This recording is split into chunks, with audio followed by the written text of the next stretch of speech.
Hey everybody, what's going on? Icy Cat here. We have had a surprise leak for both operators. We've got early leaks at their official trailers before Ubisoft released them officially. Let's take a look at both of them next.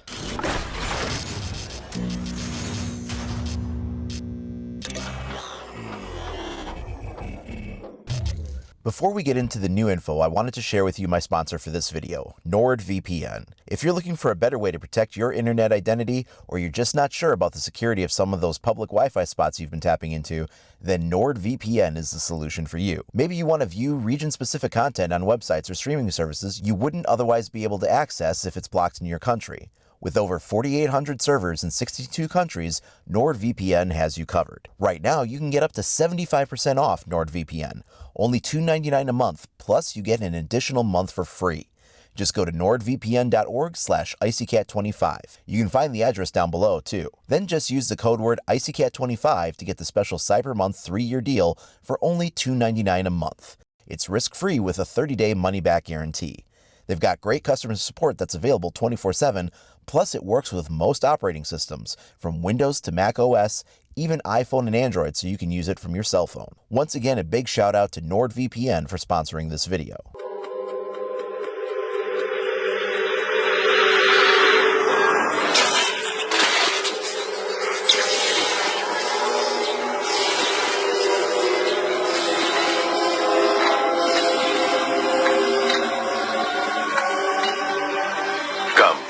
Break your back against the mountain. Okay, so this first trailer is for the new defensive operator. Looks like his name is Kade. I don't know if there's any kind of interesting pronunciation on that maybe it'd be like KAID or anything. And maybe if there's anybody out there with some specific insight onto that, they can let us know in the comments down below. But what we can tell right off the bat here is that this looks to be an operator who throws out some kind of specialized gadget similar to what kind of Bandit's batteries do, but this is being tossed up on the ceiling kind of like Ella's concussion mines can do. In fact, its form factor is kind of similar to that. And we can also see that it is placed on a trapdoor. It is electrifying a trapdoor. This has been a feature that has been sorely needed for the defensive team. There has been no dependable way to reinforce trapdoors up until this point. True, there are a few spots on some maps on certain trapdoors where you can maybe get a mute jammer on top of a table or a countertop, and it will sort of block the hatch from being attacked. Like maybe if you get on one edge of it, you can still manage to pull off the breach, and it doesn't really properly do anything for defense on trapdoors as a whole. But it looks like this operator will finally bring a solution to that problem. So then the camera rotates down and shows him prepping another one of these gadgets to throw out before he says, "Come, break your back against the mountain." This is where we get our first good look at the defensive operator other than the profile that was shown to us last week. We can see that he has a thick, stocky build, almost reminiscent of Maestro's character model.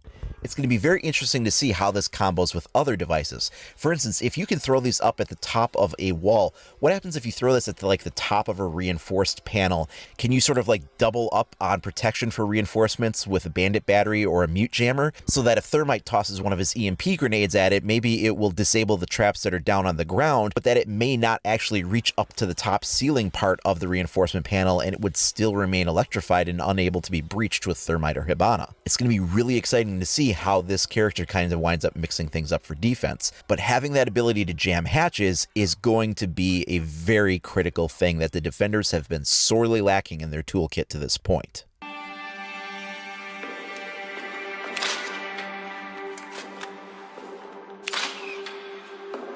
On the highest peaks I found the wind. Now I let it clear my path.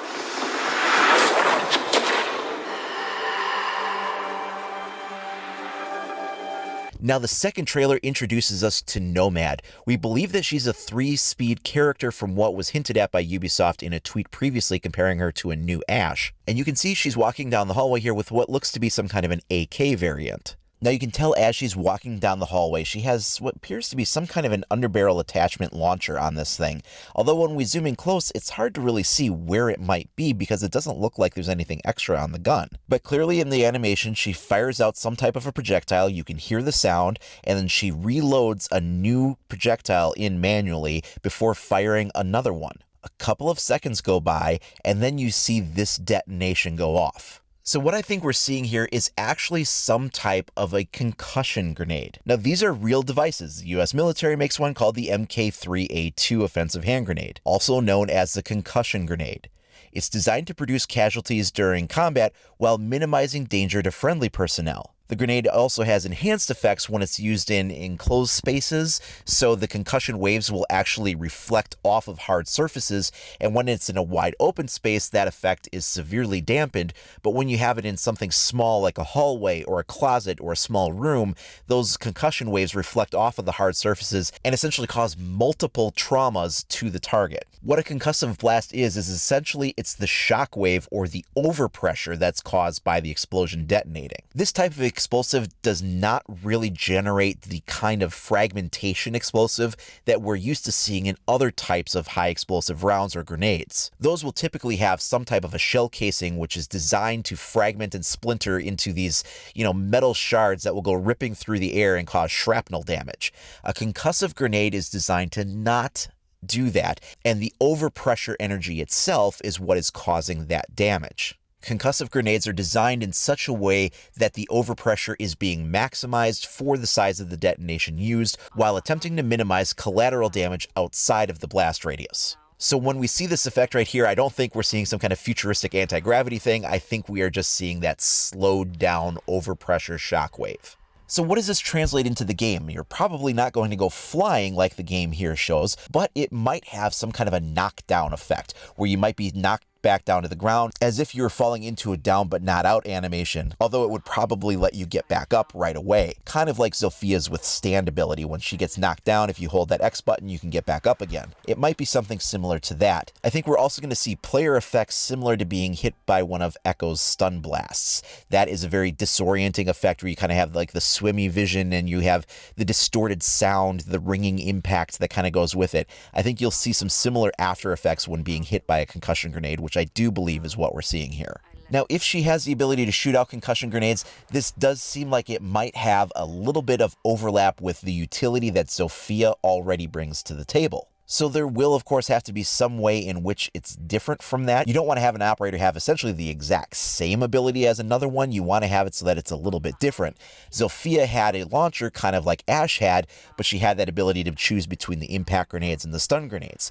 So if you have an operator here who looks like they might be using some kind of a concussion grenade that she fires out in a similar manner to the launchers that Zofia and Ash use, the question becomes, what is it about this ability that makes the utility function differently than what Zofia and Ash already bring? The specifics of that is something that we've yet to actually fully understand. So there you go. These are some looks at the first operator trailers. Ubisoft will be officially releasing these in the next day or two here. And of course, we will be getting the full reveal at the Rio event for the finals. This will be happening this coming weekend, the 17th and the 18th. The 18th is when we will actually be getting the full panel reveal. So they'll be going over the new map, showing gameplay on it with the new operators and showing their abilities. They'll be going over a list of everything that those abilities can do and how they work, as well as the operator loadouts and more. Hopefully, we'll also be getting a look at the Year 4 roadmap. Now, they did show that at the Season 4 reveal panels in previous years, so I'm anticipating that they'll do that again. And then we will probably see the game released into the wild on December 4th or 5th, somewhere in that time period after it's been on the test server for a couple of weeks. Obviously, if it's only a 1-week session, then it would be the week before that. But typically they do a 2-week session. Now, of course, I will be covering all of that as more information is revealed, so if you want to stay up to date on the latest, then do please like and subscribe. Make sure you click that notification icon so you're alerted as soon as I make that available. You can also follow me over at IcyCat25 on either Facebook or Twitter. Thanks a lot for watching, everybody. We'll see you next time.